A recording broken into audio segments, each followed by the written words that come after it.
To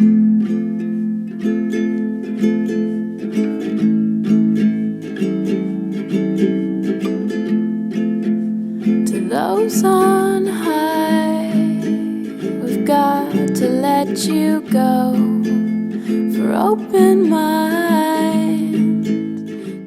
My name's David Prothero. I'm an instructor at the whitewater portion of the COLT program up at Strathcona Park Lodge, and I have a question for Jamie Boulding.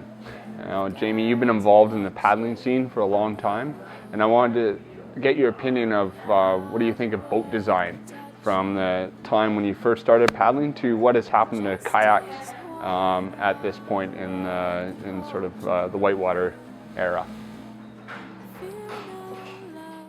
I think that's an interesting one because I have a bit of an opinion about that.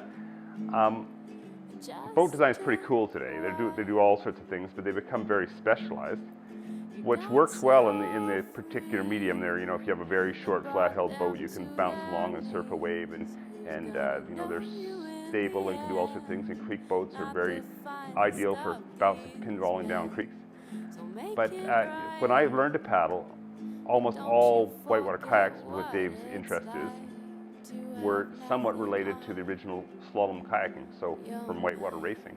And matter of fact, I can remember the era in the late 70s where I was a teenager, but almost everyone I knew in the province, the paddle of the province, would actually attend the races. You know, the Capilano race in Vancouver was a big one, or Nooksack race down at Mount Baker. And pretty well the whole paddling community would come out. I mean, even if they really were recreational paddlers, they'd come out just for fun as a lark. They'd race down the course and they'd go to the party, and it was very social.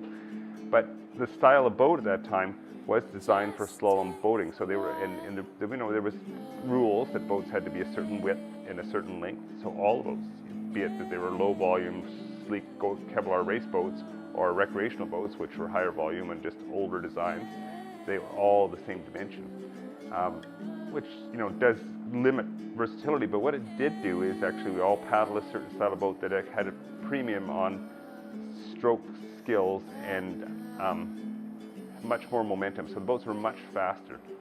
And slalom racing puts a premium on sprinting, you know, 3 minutes as fast as you can down through the gates. So the boats were actually quite fast, and you had to actually be quite precise on your eddy turns and very skilled on, you know, your strokes. Your sweep strokes had to be much wider, and your boat leans were very important. So it was very interesting that how precise you had to be on the type of boating you did, and how important it was, and all the, you know, skills we worked on were your forward stroke technique and keeping momentum up and carving your eddy turns and never losing your momentum. And those are the skills we worked on, which I'm kind of happy about. And I see today, you can be a boater at a fairly high level, and you probably never have to do, you know, you might have to be a great roller and have a good brace, but, you know, you don't actually, your speed and momentum and stroke technique is going to be one of your weaker areas. So I think it would be something for the modern boater to actually go a bit retro and actually work on their skills, and like we had to in those days.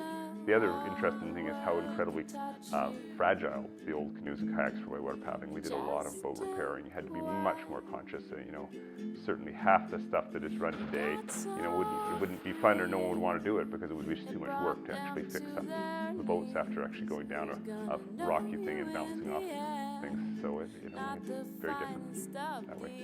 So nostalgia-wise, I mean, new bottom boats are great, but I think, you know, the retro thing is actually might be good for people's skills to try them.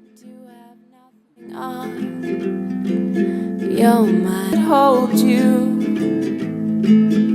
You fear no love, all the world can touch you. It just takes one. It just takes one. Oh,